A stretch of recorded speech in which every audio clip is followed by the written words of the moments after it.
Hello, everyone.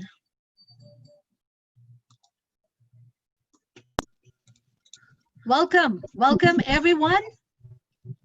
I can see that we are all over the Philippines. Welcome. I'd like to welcome you to this learning session. And let us reflect for a while and think about what's going on here. The coronavirus, COVID-19, as we all know, continues to spread relentlessly through the world, creating a path of death and destruction. The world is in danger, and we always read about it, of falling into a great depression with millions of unemployed workers across the globe. And I understand from the DOLE statistics that we have about 5 million people who are now unemployed as a result of this pandemic. I have friends who are telling me that their businesses are closing down and people are still urged to stay home, work from home, practice social distancing, and vigorously wash their hands. But there is a lot of uncertainty about what will happen should COVID-19 linger on for weeks, months, or years. This period of deprivation and anxiety will usher new attitudes and behaviors that will change the nature of today's work.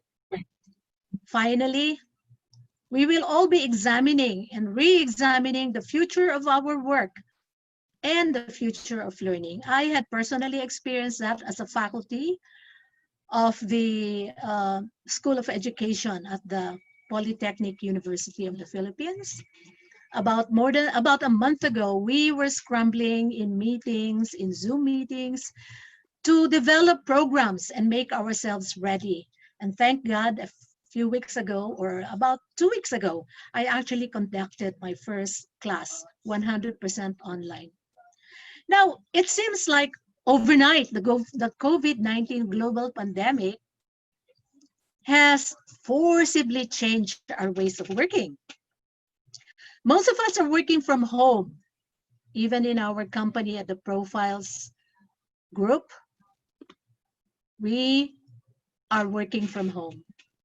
Some of the people who had to be furloughed for a while have been quite resourceful, doing work for the gig economy.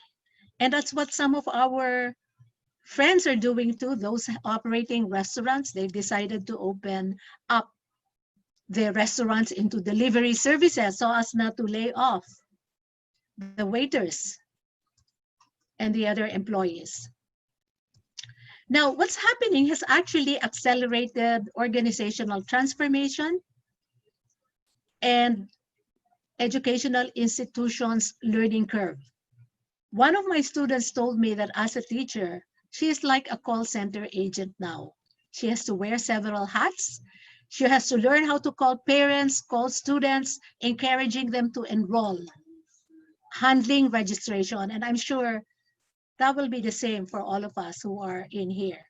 How can we be sure that we build resilience to the rapid change that comes from these times of crisis, as well as other outside factors? And tonight, the talk of the town is we are eagerly awaiting what President Duterte's directives will be insofar as the ECQ or MECQ is concerned. But whatever the announcement is, how are we to restore stability and have a sustainable reset to the world of work after COVID-19? And that is why we are having this series of learning sessions, free learning sessions. I'd like to thank you for joining us as we hear discussions, and I would strongly encourage everybody to participate, ask questions, participate in the breakouts and in the poll. As we talk about opportunities to redesign work in a flexible and sustainable way, to add greater value to both the employers and the employees. How can we strive to maintain operations while looking ahead of what is there to come?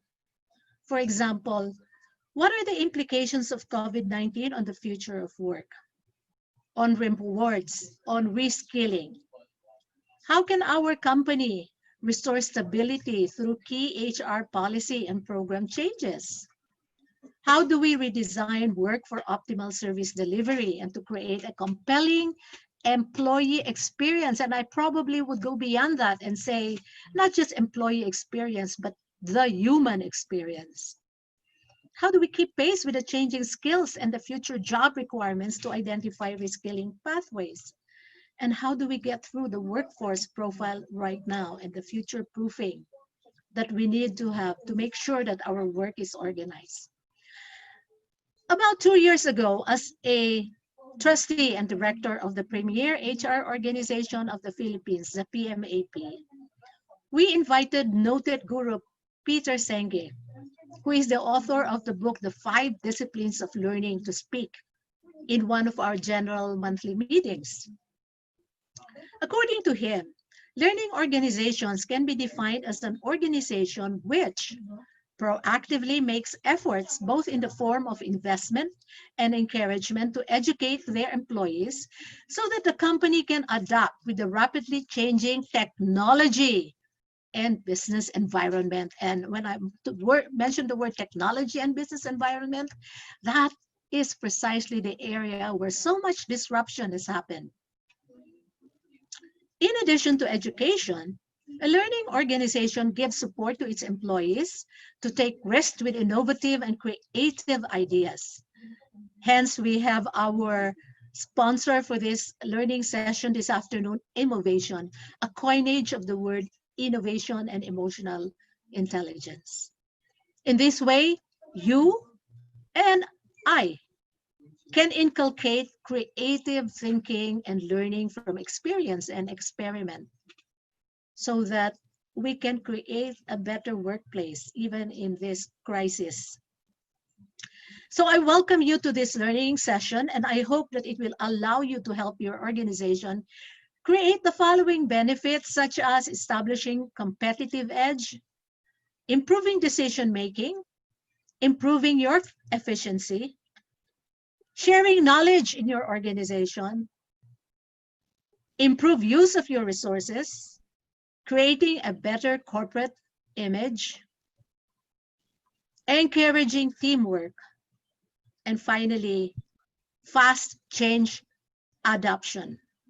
In the present competitive world, and yes, it is a competitive world, change is inevitable and change happens way too fast. If you or your organization is not a learning organization and is not working to gain new knowledge and skills, then it is always going to stay behind the competition. But if an organization is consistently improving and gaining new knowledge, then it will not find itself difficult to adapt to change and stay ahead of the competition. And with that, I am so pleased to introduce our key speaker for this afternoon's learning session. The speaker is a very dear friend of mine. She has been a lifetime friend ever since her youngest child and my child at that time were just 6 years old, maybe 5 years old, and they're now working. And the youngest one has just graduated. She is the Chief Operating Officer of Emovation, which is a proud affiliate of the Profiles Group of Companies, and the business unit of Emotional Intelligence. Spreading emotional intelligence with innovation has been her passion and purpose as she advocates to heal a currently hurting world while bringing out the best in the performance of people. And that is why I love her. She has been with the Profiles Group of Companies for about 14 years as one of the pioneers during its inception year in 1999. She has served in different capacities. I have seen her grow and I have seen her rise from the ranks. And now I would even consider her an expert in a field of emotional intelligence, as she has learned to reinvent herself. Her name is Ruby Manyalak, and Ruby is a dedicated practitioner of emotional intelligence. She was interviewed by ANC and CNN regarding this subject matter. Through team efforts, there are now almost 100 Genos EI certified practitioners in the Philippines. And if you want to become one of them, so badly needed in this crisis, please let her know. Some organization partners have been one in championing emotional intelligence as part of their learning and development efforts. A lot of the talks now, the recent studies and research talk about the need for championing emotional intelligence. As a result, these organizations have seen immediate behavioral change in their people. Ruby has attended EI certificate courses twice in Sydney, and I'm proud to say I have been with her in these travels. I believe we were together in the United States several years ago, and we were together in Sydney. And just a few months ago, we were actually, no, even before that, Ruby was invited as one of the international speakers in the Geno Singapore International Conference 2 years ago in Singapore, and that also we were together. So we must have traveled quite a bit. We were also in Hawaii, a very pleasant experience just before the pandemic, and that was just, I would say, not even a year ago. That was several months ago. She has had over 100 talks and seminars, and we are really grateful that she's able to spend time with us to talk about emotional intelligence and being able to elicit positive responses from her students. She espouses that her greatest learnings on emotional intelligence is none other but through practice and through life itself, with her saying, it is best to start taking the first step and progressing. And with that, let's welcome our speaker, Ms. Ruby Manyalak, the Chief Operating Officer of Emovation Inc. Let's hear a video.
All right, so good afternoon, everyone. I'm Ruby Manyalak, and I would like to thank Dr. Jocelyn Pick for such a wonderful introduction. Actually, it was from Dr. Jocelyn Pick that we got our name, emotional innovation. Again, a coined word, a mashup of emotional intelligence and innovation.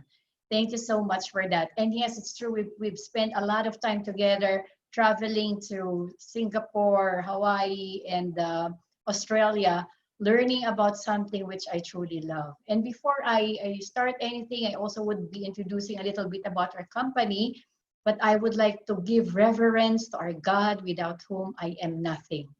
I also would like for each and every one of us to think that everything is so uncertain right now. The only thing that is certain is actually uncertainty. But I always put this into perspective. We may not know what the future holds for us, but we do know who holds the future. And I hope that just by saying that, you will find comfort in knowing that there is a future for all of us. Okay, let me start. I'd like to introduce our company. Well, Emovation is proudly an affiliate of the Profiles Group of companies, wherein Dr. Jocelyn Pick is the managing director. Now, who we are and what can we say about ourselves? We are in partnership with Genos International, and their headquarters is in Australia, is in Sydney. We are their partners in terms of emotional intelligence assessments, products, and services. We are in over 30 countries, And we have been nominated 2017, 2018, 2019 as top company by the US Assessment and Training Industry. In Sydney, our programs have been awarded the Brandon Hall Gold Award for leadership programs. We are also in partnership with Swinburne University in Australia. If you are an ICF partner, we have been merited as one of those assessments that can be relied on insofar as coaching is concerned. And the Consortium for Research on Emotional Intelligence Organizations, wherein Daniel Goleman, the big daddy of emotional intelligence, is part of, and they are giving merits to the Genos Emotional Intelligence Inventory as well. And here are, of course, some of our innovation signature products and services. Well, we have to say who our partners are. Here are some of our Philippines partners. We were able to cascade emotional intelligence assessments and programs to these great companies. And I'd like to say, if you have any questions, please feel free to ask your questions. Please park them for later, and our Q&A moderator, Miss Crisel Agkawili, is here. Hi, Crisel. Say hi to everyone. Hi everyone. If you have questions, please let us know by posting it in the Q&A box and we will answer it later on. All right. Thank you, Crisel, for that. And I'm excited. So if you are ready to start this webinar, can you please type yes to our chat box? Are you excited as I am? Kinakabahan din ako. But if you are ready, can you just type yes to the chat box? Let me see. All right. Okay. All right. Fantastic. Very good. All right. So thank you so much that you are ready and very excited to learn more about this. And please, as our guest, please be comfortable, have a drink of water or coffee if that makes it more comfortable for you. And as our guest in this webinar, please join and participate in our Q&A and also in our post. And as a reminder, we will be needing your phones at hand because we're going to use Mentimeter as part of our poll taking. All right. Okay, thank you very much. So we're all prepared. A lot of you said yes. Thank you for that fantastic yes. I'd like to know what your objectives are. I mean, yes, I do have some objectives, but what made you join the webinar? Please share with us your why. And for this, we're going to use Mentimeter. Can you see my Mentimeter on your screen? Can you see it? I see a hands up or a thumbs up there, Crisel? Can you see it? Okay. So if you're seeing our Mentimeter there, please go to www.menti.com and using the code 609615, you can use your phones, answer this question. What is your goal in participating in this webinar? What is your goal in participating? Oh, you cannot see my Mentimeter? Wait, let me, all right, they can't see the Mentimeter. Let me do this. Let me share my screen again. Thank you for telling me. I'll stop my sharing and I'll share my screen again. Here we go. There you go.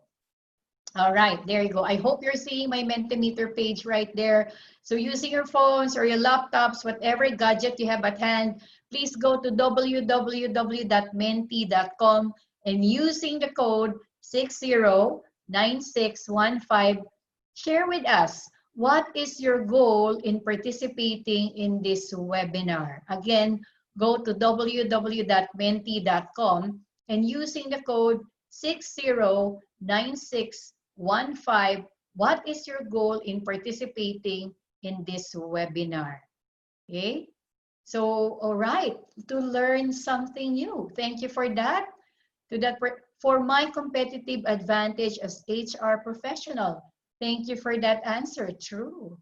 And to know more strategies on how to enhance and continue employee development in times of crisis. Continuous learning and to be able to cascade this to our colleagues. Thank you for those answers. Learn L&D approaches in a virtual setting. I need to be emotionally prepared in the new normal.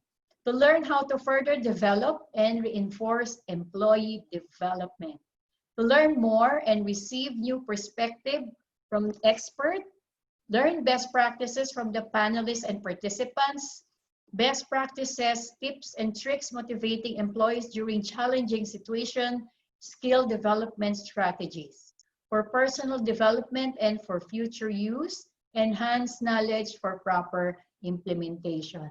So these are but a few of your answers and your goals in participating in this webinar. And I hope that as this webinar unfolds, that we will be able to answer your goals. Okay, so we'll get 2 more answers. I may share this to our employees as well to learn about blending technology and humanity for future use, to learn on how I can help employees amidst crisis. I'm still in shock with what's happening, just going with the flow without any plans and goals, and to be an efficient and effective leader for my colleagues. Okay, I'd like to say that my heart goes to all of you, because truly this pandemic has left us quite in a shock.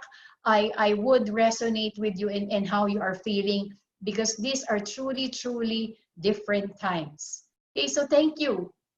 Thank you so much for sharing with us your why you are here in the webinar. And I'm sure that each and every one of us are here to learn, not only from me, but from one another. And this actually caused quite a controversy, because the title of the webinar is Why Stop Learning? Employee Development Amidst the Crisis. Before anything else, I would also like to welcome guests from the academe. I would like to say hello and thank you, but for expectation settings, the webinar content may be catered more for organizations, but I do believe that learning is learning, and there are so many similarities. So welcome, and I do hope that you enjoy. Okay, continuing on. And you're gonna learn today. You're going to learn today, not only from me, but from each other. And we did hear from you during our Mentimeter survey. You want to learn something new. You want to cope up even amidst the crisis. We want to help each other heal emotionally. We want to be prepared not only in reskilling, in relearning, but also to prepare ourselves fully, because we are human beings with feelings. I too have a reason to be here. We are wanting and needing to learn from this webinar and from one another.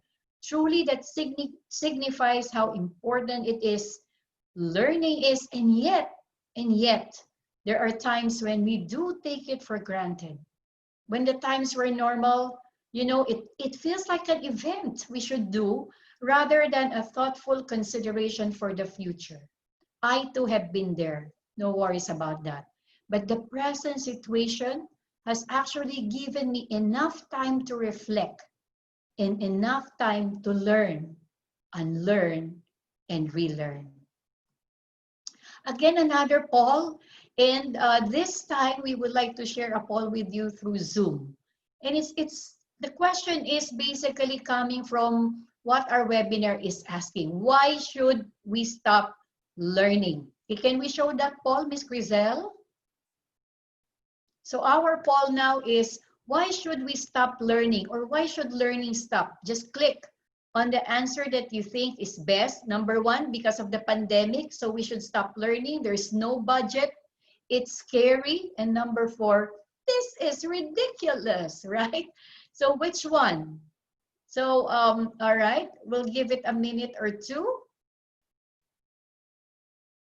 And I'm going to play some music while we're doing that for a minute. And when 2 minutes, we will not end the poll, it will continue, but we're going to share the results of the poll later on. So we'll just continue the poll. Love you better than I can. And there's a big black sky over my town. We can continue the poll, but 2 minutes, we kind of not show the results, but we will do it later. She's around.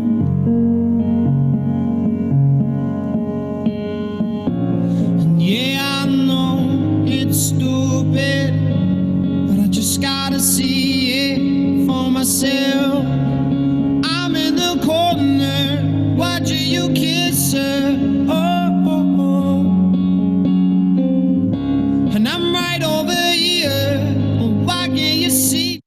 right, so can we not show the poll? And all right, I'm going to, okay, all right. So we will share the results later, okay? So that's going to be a mystery for now, but we're going to share it later on. All right, okay. Are you excited to find out what the poll will come up with? Okay, now I would like to focus on learning because this is exactly what we're going to talk about. And for purposes of consistency and cohesiveness, I'm going to use researches and surveys used by Human Global Capital Trends from 2019 to 2020 by Deloitte. Deloitte is one of the biggest consulting company globally, and they employ thousands and thousands of employees, and they do a lot of consulting work on human resources, on accounting, and other purposes. And I've read other surveys actually in white paper from Bersine and also from Mercer, and it seems that even if there are nuances or some differences, they are actually saying the same things. Now, number one reason why people quit their jobs is the inability to learn and grow. As a matter of fact, in Gallup did a survey, and one of the reasons, top 4 reasons that people are engaged, number 3, is the ability to learn new things. So just by looking at that, it means that learning, if we focus on learning within our own organizations or within our sphere, is very important. Now, what are we going to focus on in the Human Global Capital Trends 2019 by Deloitte? Focus on, and this is what they're saying, and what the world is saying, learning in the flow of life. Later on, we will expound, what does this mean? Learning in the flow of life when we're talking about organizations. And number 2, soft skills with emphasis on agility. So whereas before, we are always looking at the functional and technical skills of a person, the emergence today, year 2020, and moving forward is looking at soft skills. In our global counterparts, these soft skills are now called essential skills. David Ulrich was also invited here by PMAP. Correct me if I'm wrong, Dr. Jocelyn Pick. But he wrote that yes, when it comes to work or any undertaking, the functional and the technical skills are the baseline.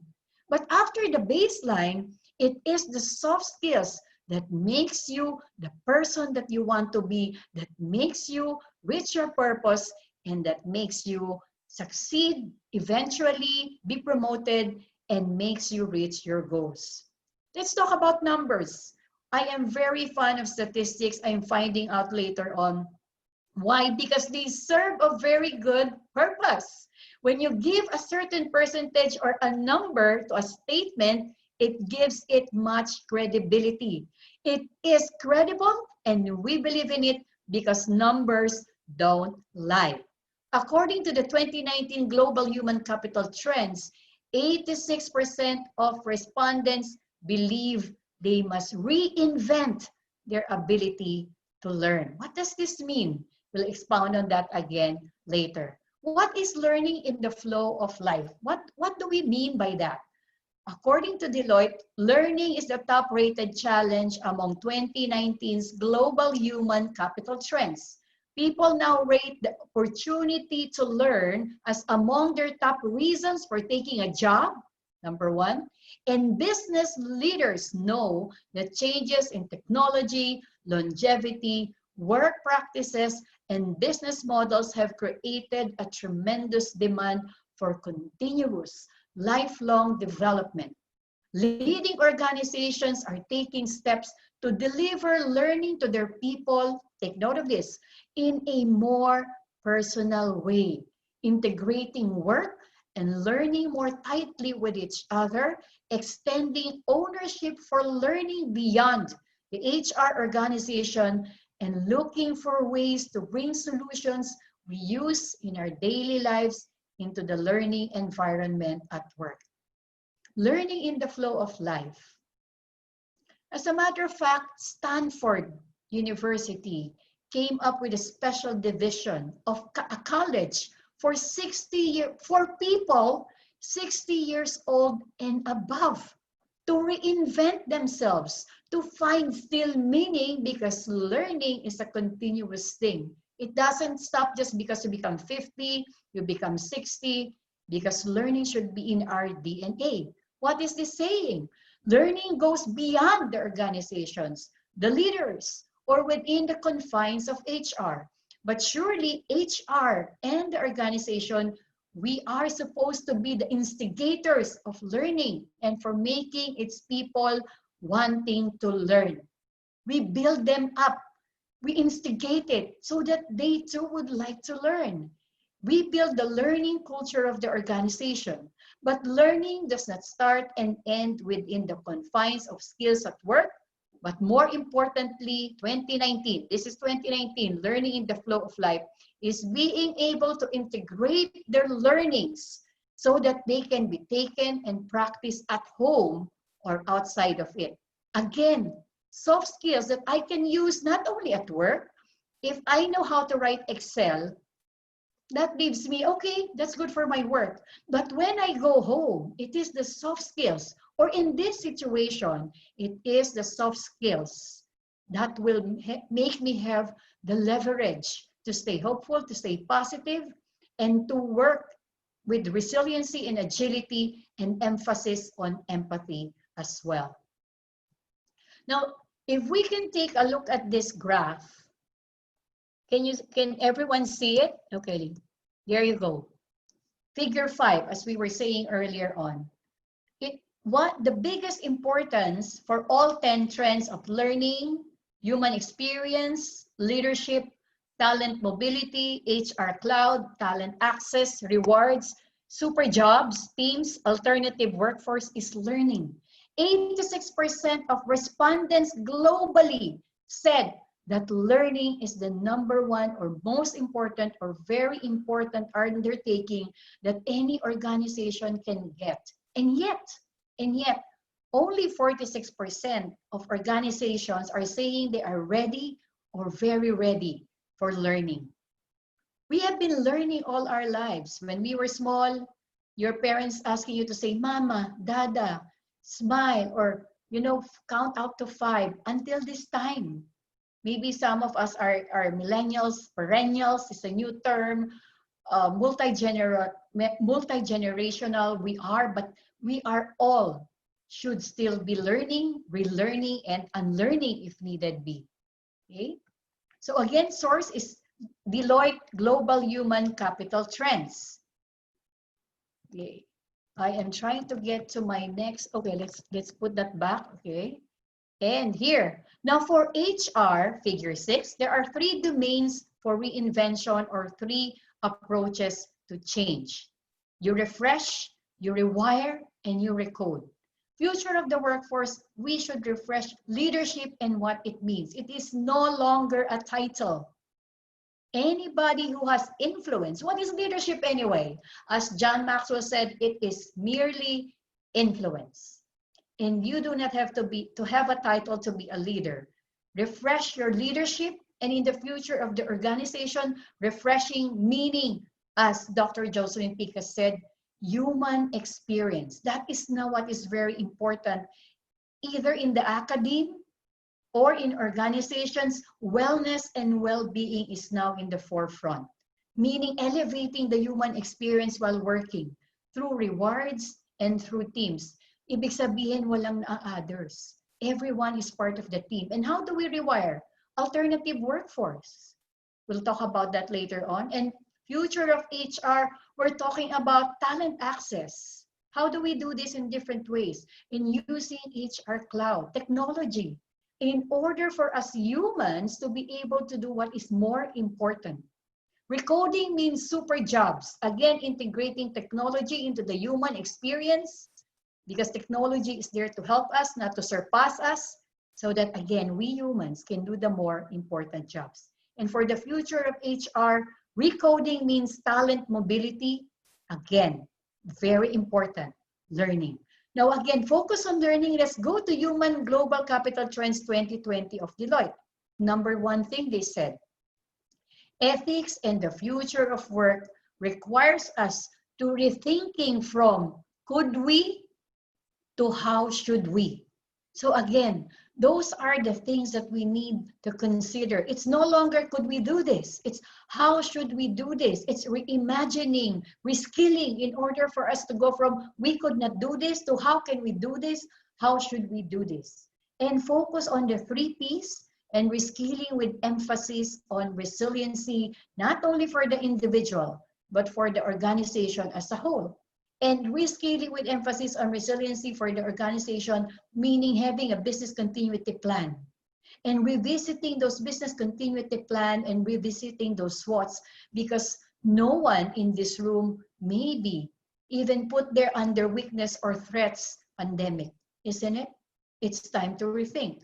Numbers, again, numbers do not lie. 74% of organizations say reskilling is important or very important for their success over the next 12 to 18 months, but only 10% say they are very ready to address this trend. And for a reference, we will use Mentimeter again. I just would like to retract a little bit about alternative workforce and talent mobility. This simply means being mobile. We have now an untethered workforce. They can be anywhere. They could work within their homes. They can work in a coffee shop or anywhere in their homes, because that's what we're doing now. We are an untethered workforce. So this is working from home. And we're no longer just regular time. There's the contractuals, the project base, the part-timers. All of these are happening now. And super jobs, meaning integrating artificial intelligence and technology to work for us. We should not work for them, thereby again making humans do the more important aspect of work. Now, when we say beyond reskilling, what is that? So again, what did Deloitte Global Human Capital Trends say about beyond reskilling and investing in resilience for uncertain futures, which is happening right now? And this is what they said. Reskilling alone may be a strategic dead end. Renewing worker skills is a tactical necessity, but reskilling is not a sufficient path forward by itself. The skill shortage is too great. The investments are too small because the pace of change is too rapid, quickly rendering even successful reskilling efforts obsolete. What does this mean? Meaning, yes, we learn something today only to find out it's already obsolete, isn't it? Now, what is needed is a workforce development approach that considers both the dynamic nature of the jobs and the equally dynamic potential of people to reinvent themselves. We all need to have a growth mindset. We cannot say, I was born like this, I cannot learn this, because the call of the times is yes, we can still learn new things. As a matter of fact, I'll tell you my experience. When I did my first webinar, I was upside down. I don't know what to do with Zoom. I don't know what to do with FB live stream, but I just continued. Because you know what? What we need to think nowadays, it's okay. We should focus on progression, not perfection. We should focus again on progression, not perfection. Okay? Because we can always reinvent ourselves. And to do this effectively, organizations should focus on building workers' resilience for both the short and the long term. A focus that can allow organizations to increase their own resilience in the face of constant change. Because change and uncertainty are going to be part of the new normal. As I told you earlier on, I read about Mercer, and they are also saying one thing. I've also downloaded their Global Human Capital Trends paper, and their focus again is on soft skills. Whereas Deloitte is emphasizing resiliency, Mercer is emphasizing on empathy. And for all of us who are still learning new ways of learning, like doing Zoom, virtual learnings, online learnings, mobile learnings, Bursin even came up with a school. the school of working from home, the school of learning, reinventing learning. We must now reskill ourselves, whether we like it or not, on the new ways of learning, learning synchronously or learning asynchronously, learning by distance, but still having that same effect on our students or on our co-workers. Because you know what? When you share your learning, that is the best way to retain that learning. Okay, now the great shift. The great shift now, as everyone is saying, Deloitte, Mercer, and even the greatest economists and financial gurus, the greatest shift is organizations should embody social enterprise. What does this mean? Are we all going to be charitable works? No, it's not saying that. I'd like to introduce to you Mr. Larry Fink, that's him on the picture, Chairman and CEO of BlackRock. Their portfolio is valued at $6 trillion. So much so that when Mr. Larry Fink talks, we better listen. And this is what he said. First, let me tell you, BlackRock is the largest investment management company in the world. $6 trillion. I couldn't imagine the number of zeros, right? Larry Fink is also considered as the emotional thermostat of his organization, along with the likes of Warren Buffett, Howard Schultz of Starbucks, and Indira Nooyi of Pepsi. The CEO of Chip Conley before of Airbnb came up with an ebook, The Top 10 Emotionally Intelligent Leaders. And of course, Mr. Larry Fink, Warren Buffett, Howard Schultz, and Indira Nooyi were there. They were in the top 10 emotionally intelligent leaders of the top Fortune 500 companies. And what are we saying? This is what Larry Fink said. Profits are in no way inconsistent with purpose. In fact, profits and purpose are inextricably linked. And it reads, profits are essential if a company is to effectively serve all of its stakeholders over time, not only your stakeholders, but also your shareholders, but also your employees, your customers, and communities. This was published in a letter he sent entitled A Sense of Purpose. We therefore cannot look at profit, people, and productivity as separate entities, which most organizations do. It's either profit or people, no longer, isn't it? It should be a cohesive whole that works together symbiotically, needing one another and learning together in order to survive and thrive. Again, according to Deloitte 2020 report, and to summarize this vision, they said, people first, economics second. Now, there are 3 P's that they were talking about. And through a Zoom poll, I'd like you to choose, please, our guests, join our poll, because what are the 3 P's that resonates with you now and moving forward into the future? Can we show the poll, please, Miss Grisel? Our second poll. All right, choose what 3 P's resonates with you. Is it peace, perfection, positivity, peso, Philippines pandemic, progress, profit, productivity, purpose, potential, or perspective? So we'll just play a little music and we'll give you about 4 minutes for this poll. Me, oh, oh, oh. And I'm giving it my all, but I'm not the guy you're taking home. Ooh, I keep dancing on my own. I just wanna dance all night.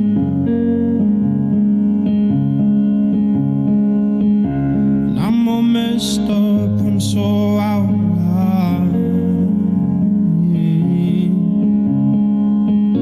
Stilettos and broken bottles, I'm spinning around in circles, and I'm in the corner watching you kiss it.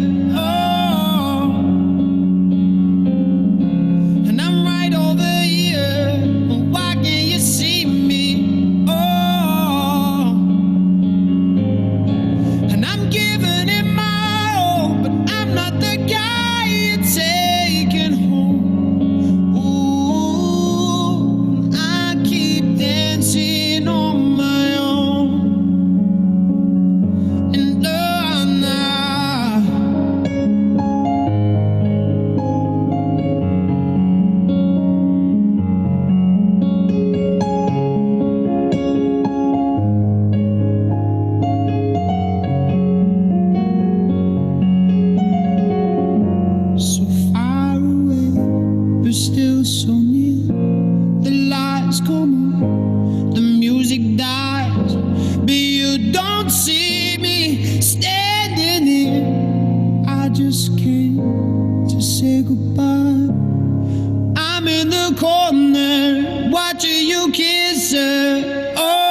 Okay, so let me, sorry, how do I, okay, let me just, okay, so let us share the results of the poll. All right, wow. So the three P's that resonates with most of you, and that's 54%, 37 people voted for purpose, potential, and perspective. It's every P, it doesn't mean you're right or wrong, but rather that's what resonates with you. And in second comes progress, profit, and productivity, 26%, 18 people voting for that. Peace, perfection, and positivity at 19%, 13 people voting for that. And in fourth place, we have Peso, Philippines, and pandemic at 4%. Thank you so much for that. And yes, I will tell you what three Ps mean in terms of what Deloitte has come out with its human global capital trends. It is actually, yes, you're correct about that, purpose, potential, and perspective. Thank you very much for that. Those are the three Ps that the Global Capital Trends 2020 are focusing on. And okay, what are the three Ps anyway, and why are they important? All right, let's give meaning to the three Ps. For purpose, this is what the global world is saying. An organization doesn't just talk about purpose, but embeds meaning into every aspect of work every day. Sad to say, some organizations or some of us are probably guilty of this. Purpose right there in huge letters hanging on a wall. But is it really seen in what we do? Is it really seen in our purpose? Is it really seen in our DNA as an organization? So it's really walking the talk is what you're saying. That in every aspect of the work that we do, people can feel it, people can see it, people can smell it, and people can think about it. Now, the second P is potential. An organization that is designed and organized to maximize what humans are capable of thinking, creating, and doing in a world of machines. In other words, we don't limit where potential can come from. We can no longer say that human or that person has no potential. We just need to see it. We just need to find out what that person is capable of doing. And the third P is perspective. An organization that encourages and embraces a future orientation, asking not just how to optimize for today, but how to create value tomorrow. This is what the three Ps are saying. Now, for the purposes of our discussion of learning, we will focus on potential. All right, so as you can see here, sometimes potential is just right there. You can tap it probably. You know, I have to tell you, when I started with the Profas Group of Companies way back in 1999, Dr. Jocelyn Pick, you know my story. I could not speak in front of people. I was stuttering, right? I was sweating. So baskil, you know what baskil means, no? Basang kilkili.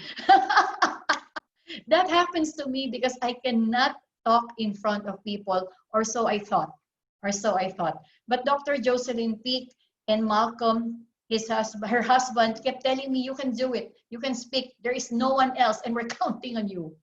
And as Dr. Jocelyn Pick kept saying, it's a matter of doing it every day or regularly and practicing it. And here I am. And I can also speak in front of 1,000, 2,000 people. Now, yes, still being nervous, but once I go there and in stage, you don't see it, but it's there. So potential is there. We just need to tap it. And for this, I'm going to do a Mentimeter again. Okay, so please share with me your answers. Okay, I'm going to look for my Mentimeter. Okay, here we go. And please join with me in this poll because I really would like to find out how do you actually say it. All right, so let's go to our presentations. All right, here you go. Okay, this is the second question. Okay, let's present that. Again, please go to www.menti.com and use the code 609615. And please share 3 words that comes to mind when we say potential. What comes to mind? Again, go to www.menti.com and using the code 609615. Please share 3 words that comes to mind when we say potential. And I'm going to play music, and when the music stops, we're now going to end the poll. Rather. Please correct me when I am mispronouncing. Okay? So please share 3 words that comes to mind when we say potential. Okay, positivity. Okay, I will not play the music anymore. I just would like to read these words. Possibility, God-given, achievable, advantage, energy, confidence, positivity. Very good. A leader, an asset, advantage, skills, asset, achievable, advantage, chances. All right, the top 3 words are possible, possibility, skills, and asset. Thank you for those answers. Keep them coming. 12 people have joined in. Our special guests, you are our special guests, have joined in. All right, I really like, seeing which words comes out the most. So possibilities, skills and asset are there on top of our list. 16 people have shared. Okay. All right, talent, confidence, opportunity can be developed, trained. Yes, God-given, profit, untapped, right? No, potential is untapped, promotion, capable, success. So we'll take in up to 30 people who will be sharing their answers. The top 3 are skills, possible, and asset. Ability to do it, determined, plausible, can be developed, achievable, success, skills, talent. All right. So we're waiting for 7 more people, and then we can close this survey on what 3 words comes to mind when we say potential.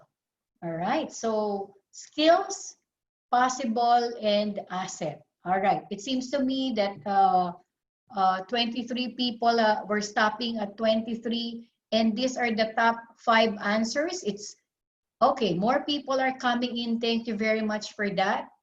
All right, so it's skills, possible, and capability, and talent, and development, and possibility. All right, thank you so much for that.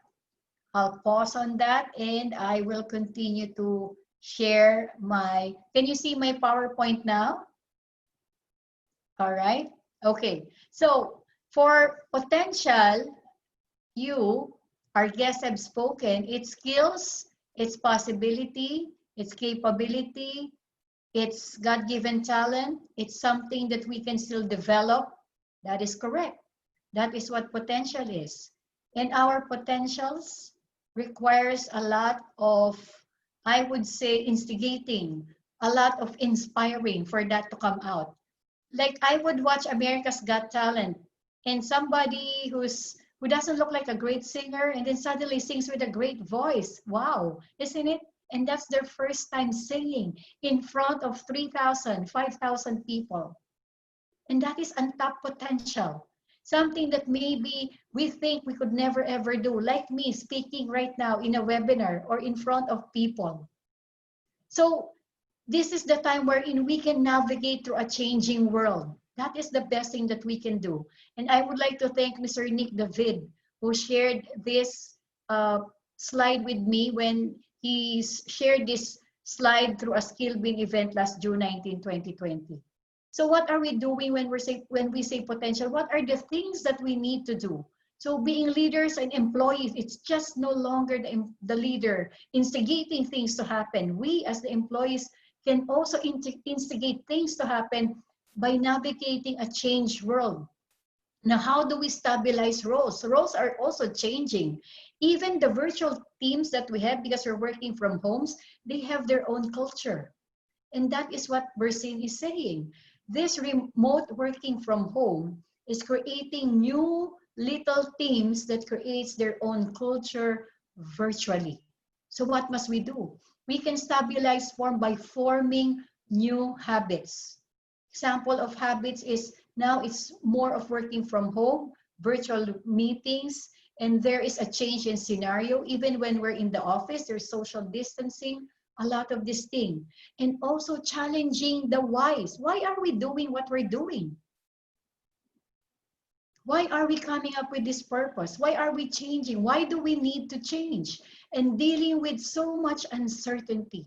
How can we move forward from this uncertain world to steps taken day by day, learning new things so that we can prepare ourselves for the new world? Because a lot of economic strategies are also saying our economy is the U-shape. We were up, we're in a plateau, but we will certainly go up again. And are we ready when we go up again? So now is the time, while there's a lull in the economy, to assess where do we fit?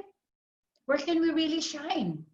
And in navigating a changed world, we can envision the future, even if it's uncertainty. And we could ask ourselves, what's the new reality? Where do we need to change, to innovate? Again, learning, and what new knowledge, abilities are needed right now, going forward, bouncing forward, bounding forward to the new world. And Mercer is saying empathy.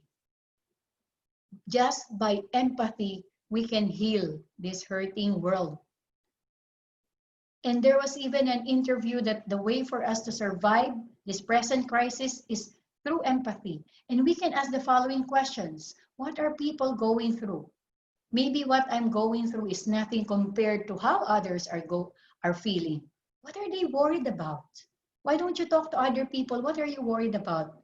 And be vulnerable. Me, when I have uncertainties in my mind, I talk to other people.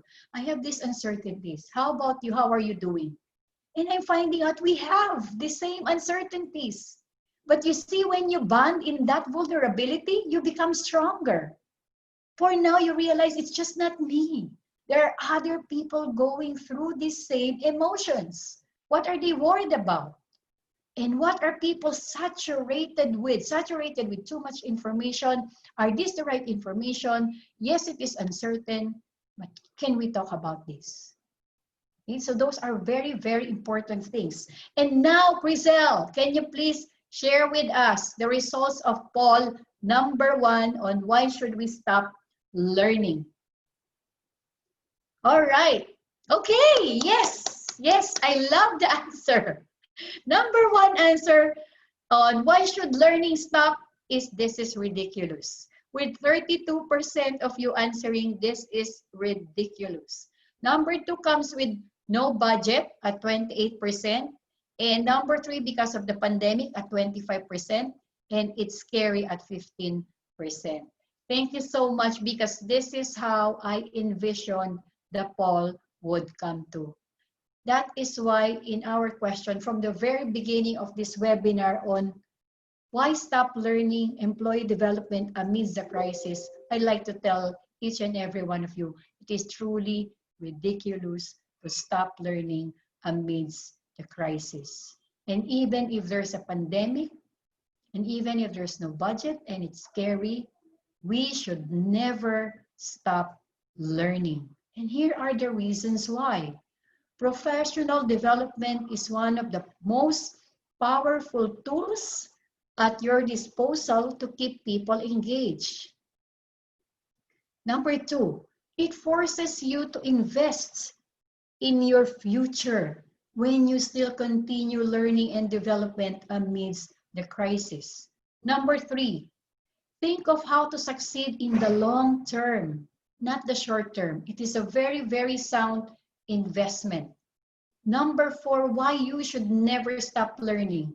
It improves your reputation and improves loyalty, thereby organizations that have made a strategic investment in employee development are twice as likely to retain their employees.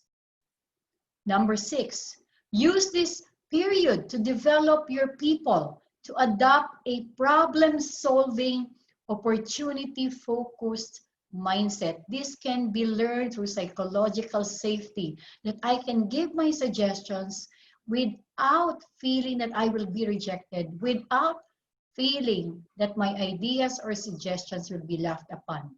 Again, what do we need to adopt? A problem-solving, opportunity-focused mindset, because in the midst of a crisis, there are two things that we need to see. One is, yes, it is a risk, it is a loss, but the other thing of looking at it is an opportunity. It is an opportunity that we need to take hold of and do something positively about it.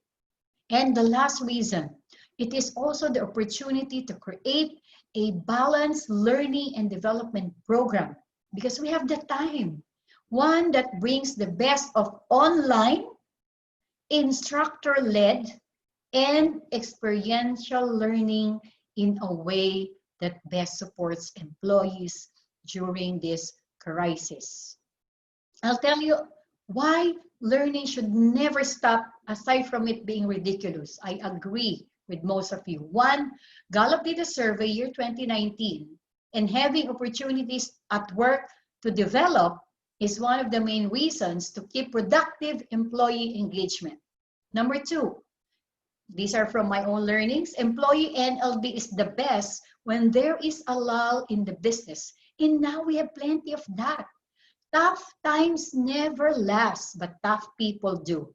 And there will be an upswing in the economy, and it will come. Are we ready? Have we prepared our people? Or when the economy is in the upswing, we scramble for training and learning and development, but there is just no time. So now is the perfect time. And I will cite to you one of our clients who joined our series of webinars, BankNet. And we did an online survey after each webinar. They did the wellness webinar series. And they were saying that they felt loved, they felt valued, they felt cared for because they were part of a wellness webinar series. So that's very, very important for them. So what we're going to do now in a few slides is just to show you what are the ways explored, unexplored, tried, or treading still like us on the new ways of learning. Let's see. Okay, what are the new ways of learning? I hope you can see this. This is the ongoing evolution of online learning. I got this from Josh Bersin. In 1995, Yahoo came in, Yahoo, right? And we were emailing and there were no more walls. It's, you know, it's a seamless world wherein you can talk to anybody real time, anywhere. In 1998, and during this time, Lynda.com was still not yet there. But anyway, in 1998, Google came, 2005, YouTube, 2006, Twitter came, 2007, the first iPhone came out, 2010, IG or Instagram came, 2011, Snapchat was there, 2015, Periscope came. I'm not really knowledgeable about Periscope. 2016, Facebook Live was made available to us. 2017, the VR iPhone X came.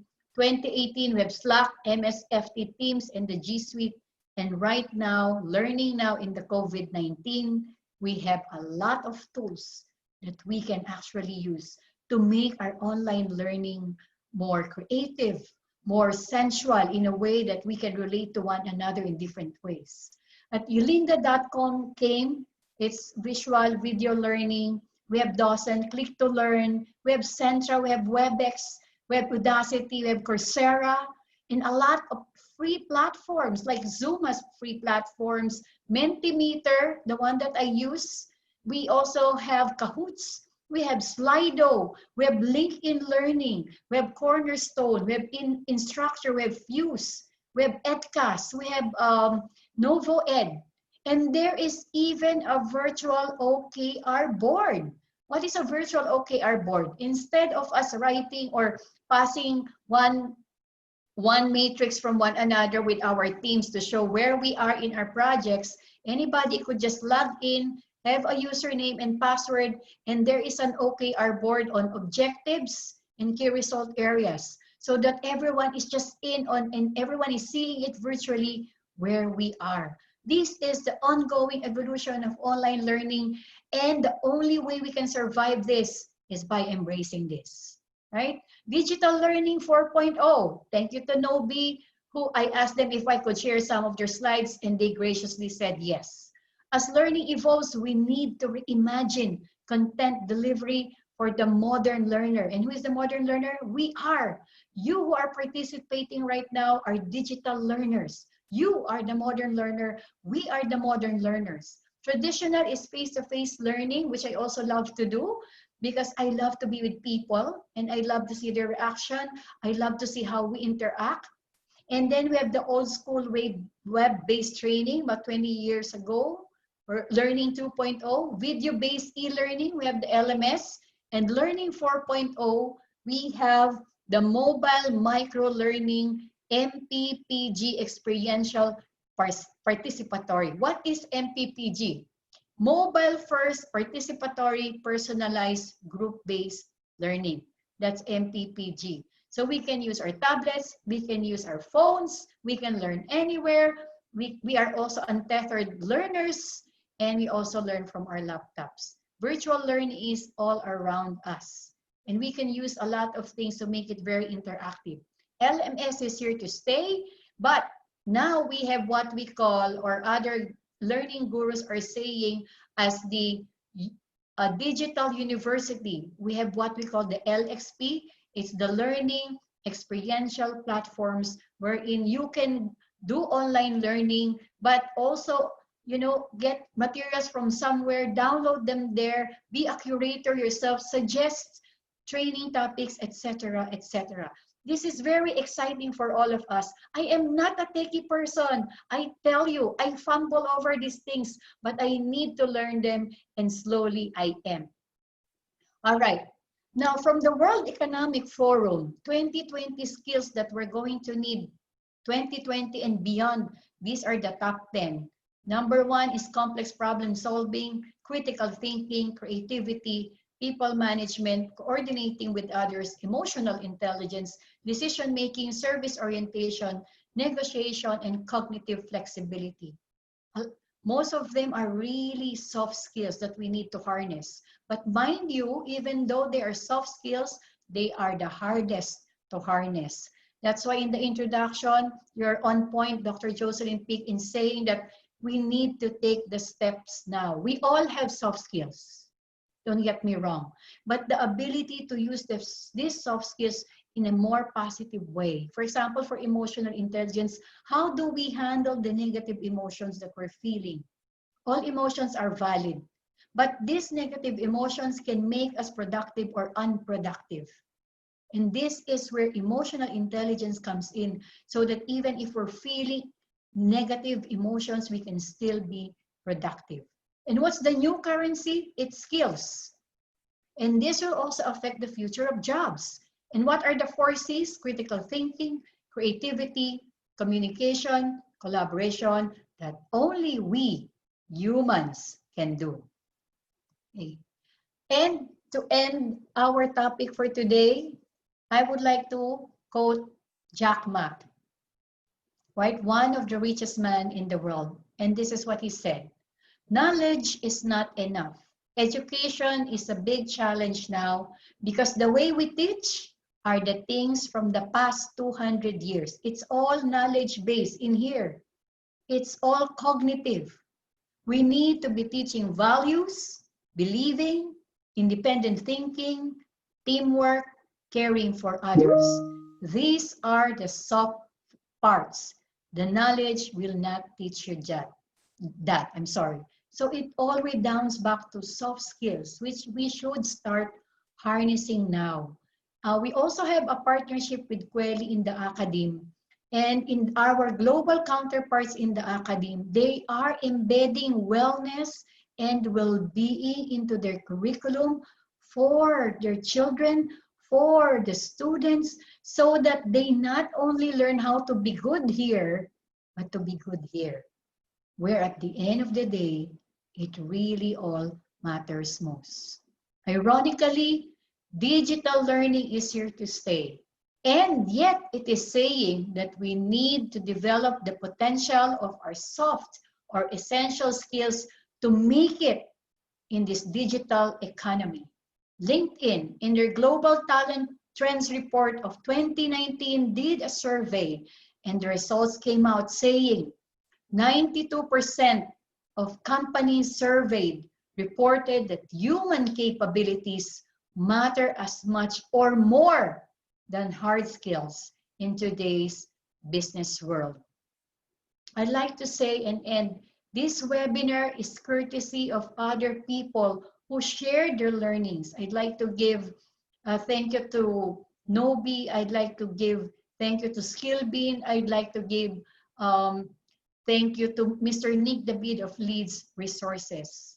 It is an evolution of my willingness to attend learnings in this crisis at these times without even knowing the rudiments of Zoom, e-learning and such.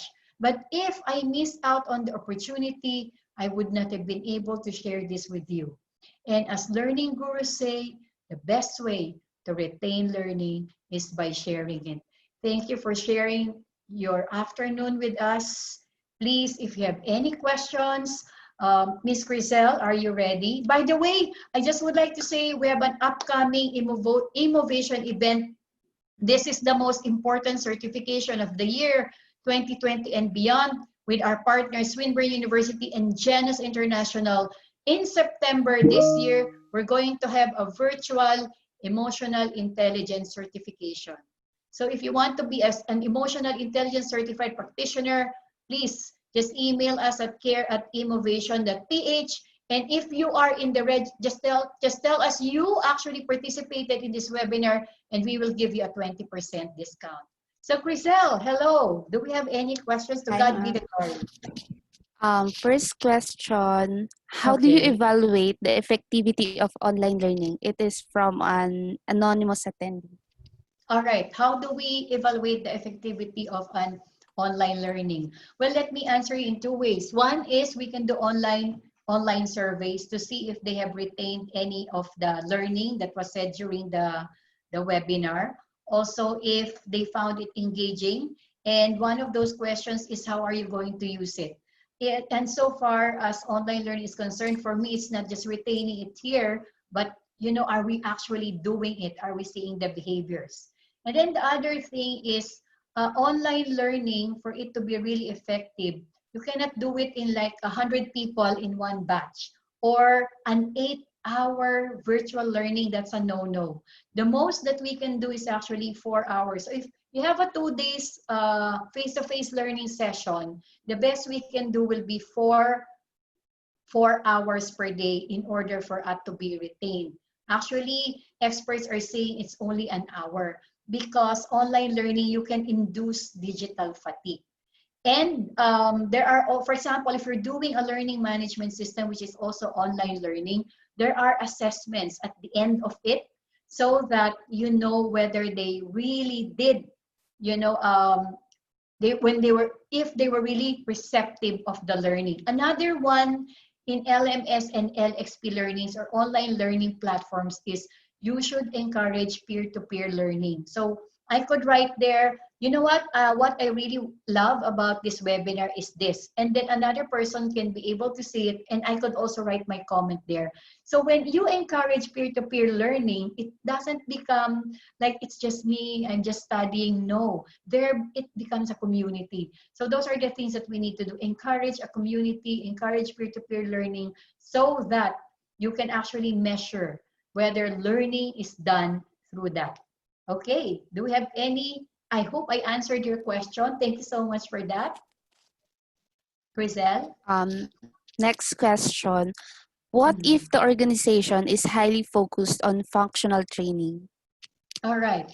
There is really nothing wrong with, if you're focusing on functional learning. Let's say, are you a digital company? Are you a company that deals with technology? Then maybe these are very important things to you. But I'm finding out, through readings, through working with other organizations, that at the end of the day, when people are so task-oriented, they feel that there's something missing.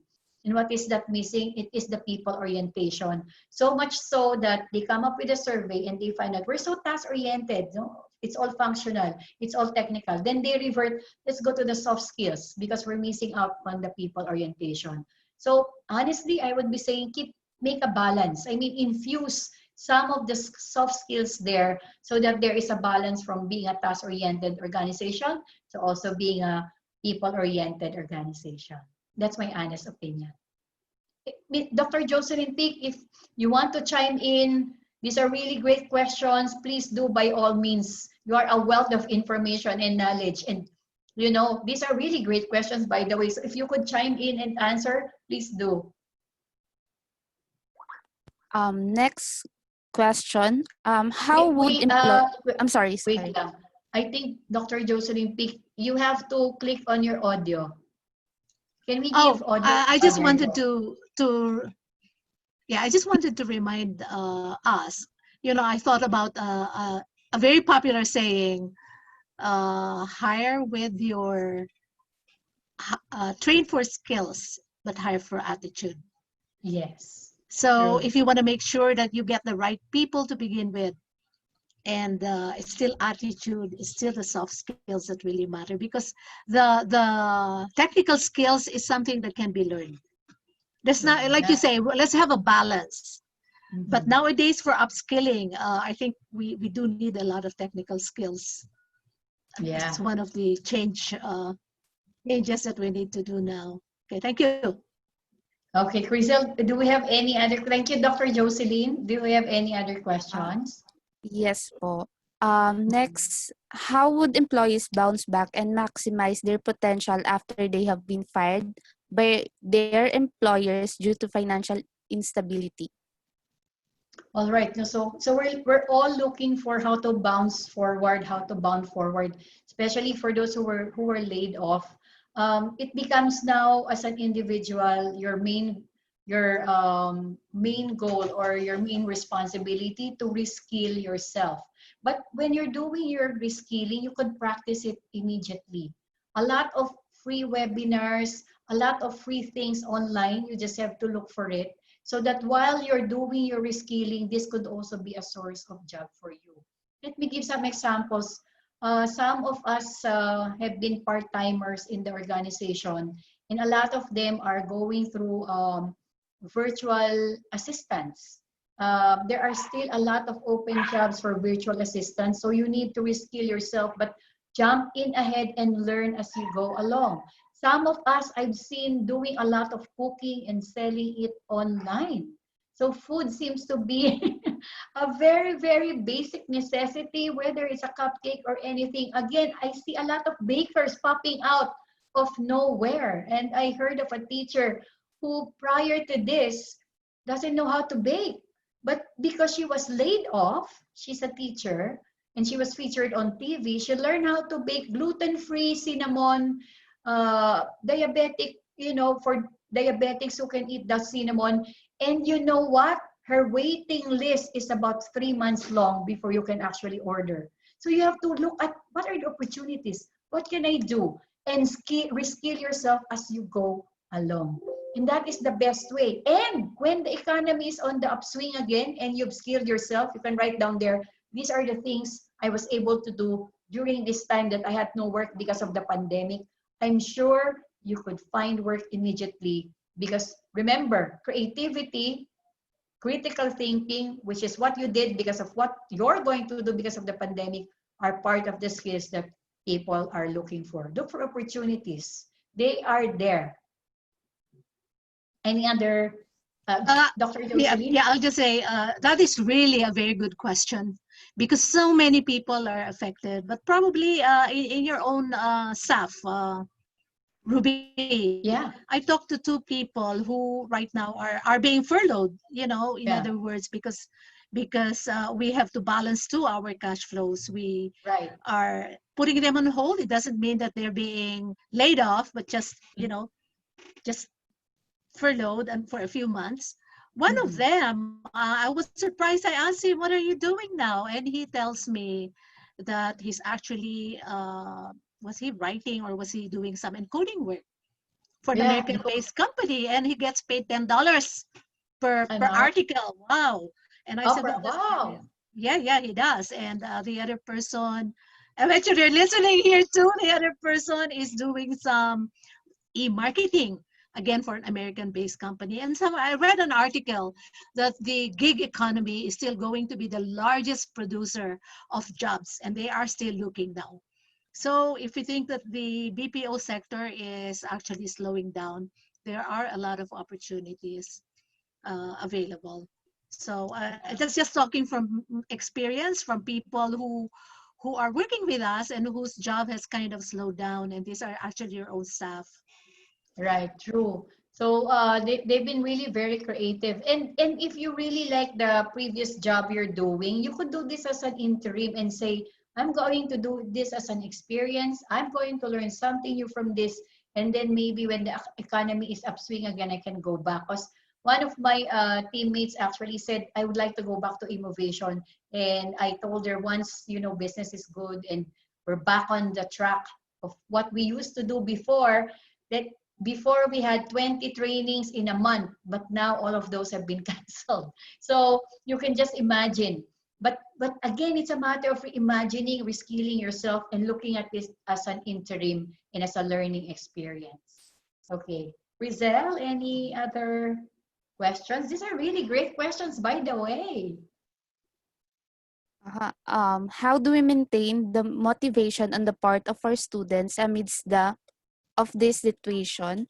What should be the possible suggestions for us educators to help the learners to be more motivated despite of what we are facing now? Right, right. These are truly tough times, and when things like this are happening, it's really the emotions that are more challenge, right? So, you know, how to motivate them is you have to start also with yourself. You have to be okay in order for you to help others. As we say, you cannot help others if you do not have it yourself. So you have to really, be that shining light, be that positive spark of hope. You have to start with yourself, because you cannot share that with your students if you don't have that. And I salute all of the people from the academe, who are fighting their way in order for education to be really alive. And in order to motivate your employees, you really have to start telling them why these changes, why there is a need. And you also have to keep reminding them this is an interim, this is temporary, but in the meantime, enjoy the experience, learn from one another. Don't expect perfection again. This is progression. It's sort of, I would put it this way. Okay, let's go through this together. Let's say you're now on online teaching, and I would start off by being vulnerable and telling my students, hey, this is exciting. This is all a new experience for us through this pandemic. You know what? I am not really good in this. I know you know a lot of things, and I will also share what I know. Why don't we share? So make it a learning experience for all of you. And we will be, as I was telling Dr. Jocelyn Pick, having a series of webinars, which is for the academe, in cooperation with our partner from Kweli. And one of their big ticket items there is wellness and well-being. But wellness and well-being for the teachers first, for the principals, for the facilitators, and how they could share that with their students. It is one of the things that I've been very now going to be passionate about, because I read a lot of white paper wherein they did it in Canada, and the effects of wellness and well-being has nuances of not healthy thinking, healthy language, meaning to say positive language, healthy spirit. It's a study came out of it, and Quelly found out that students and teachers who actually underwent a wellness and well-being program came out better in the 3 R's: reading, arithmetic, and writing. So you have to have that wellness and well-being in order for you to be able to share it. Because sometimes nakakapagod din. If you keep sharing and you don't have it, baka kayo yung mawalan. So you must have it first. Take care of yourself. I'd like to add further. There are really two groups of people, and I think these two groups of people are well represented in our attendees. The first group of people would be the HR. They are the frontliners of the workforce. Mhm. And the second group of people who are also here are the teachers. They are the frontliners of our students.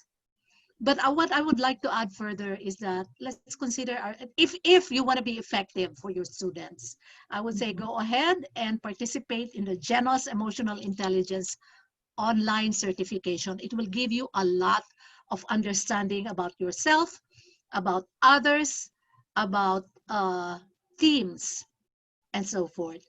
But what I'd like to mention right now, it's a discussion that is so fresh in my mind, is to consider yourself as an instrument. Self-mastery. Yourself as instrument. Why? If you look at that and practice all these exercises, be it in the form of lifelong learning, in the form of meditation, in the form of mental wellness exercises, you have three gifts to offer your students. One is the gift of discernment. The other is the gift of your presence. And the third is the gift from your heart. So the self is a very powerful instrument. It is both, in the language of organizational development, an instrument and a process and a structure, which is the study of OD. So the self is very important. Do take care of yourself. Yes, so yeah, that's one of the things that we espouse in emotional intelligence. There's nothing wrong with creating boundaries in order for you to take care of yourselves so that you will be able to take care of others as well. Very well said, Dr. Jocelyn Peak. I love it. Any other questions, Crisel? Last question, how do you deal with leaders who think that learning is just for newbies and their experience has taught them more than enough? All right.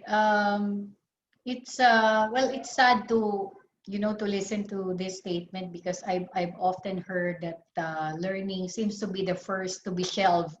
When budget is tight, and whereas it should be the number one thing, even in the midst of crisis.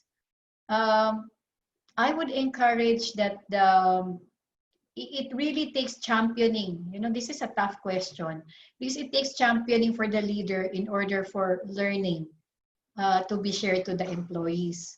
So if you are the HR person, attend the GENOS Emotional Intelligence Certification because you will find out through empathy, through listening skills, and through finding out, because there must be other reasons for the leader to think that way. I was in a certain situation wherein I had to talk to the top management, the C-suite of the company on why a soft skill like emotional intelligence is important to them. Because what they see are the bottom line, no? Bottom line things, yung profit, productivity, and then they don't see how. But if you give them, this is one key that you have to give them. You have to give them numbers and statistics and research. For example, according to blah blah, and we do have those. If you need those, 86% of high performing companies are because they feel that they're loved, valued. We do a lot of surveys showing why learning is important, and if you can prove that to them, I don't think that you will be having a problem. Show them numbers, show them business cases, and prove it to them. And I think that if you are able to do that, and then they will see the light of day and say, yes, we really need this in order for us to improve as an organization. Okay, so is that any parting words, Dr. Jocelyn Pick? Is that the last question, Crisel? For other questions, we will just email them the answers, and then reminder regarding the certificates, PowerPoint and recordings, Mr. B. Oh, all right. Actually, in the email, I don't know if everyone got it. We cannot share our PowerPoint, and for this one, there will be no certification. But if you really need it, who are we to say no? We have empathy and we should practice it. So if you really need it, just to show them that you attended this and it will help you, please write us an email and we will gladly share with you a certificate. Now, if you need more resources, you can go to our website. That's www.innovation.ph, and you can get articles there, and our videos are there. We also have a YouTube page. Some of our webinar series are there. So you could get a lot of resources. Email us where to go, website, we have LinkedIn, we have our articles published there, our webinars recorded and on our YouTube page. Crizel, maybe you can ask them to, email you, and then you can share where the links are so that they can get all the possible resources. And once again, we're inviting you to attend or take part of the most important certification of the year 2020 and beyond, the Genus Emotional Intelligence online certification. If you attended this webinar, you automatically get a 20% discount. There are now over 100 emotional intelligence certified practitioners. I was certified year 2016, I think. And it truly has, it really gave me impact. This is what I call lifelong learning. This is what we call, as Deloitte is saying, integrated learning. I don't use it just in the office. I use it in other things as well, at home, in my relationships, in how I deal with people. So, and how to survive in a world where it seems that uncertainty is the only thing that's certain. Okay, so Crizel, no more? Dr. Jocelyn Pic, any parting words? So that's it. We just email them. Yes. Thank you, Crizel.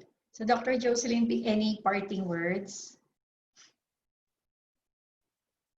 I just want to thank everybody for staying with us and for attending this, and I look forward for us to be instruments of bringing about learning and developing a truly learning organization where we are connected, whether we are the corporate world or whether we are in the university. A lot of work needs to be done, that I know. All right, so thank you everyone for listening to our webinar. Magandang hapon po sa inyo And- lahat. To God be the glory. Yes, ma'am. All right, thank you. Bye everyone. Thank you, Crizel. Thank you, Angel, John. Thank you very much for helping us in this webinar. Thank you very much, everyone.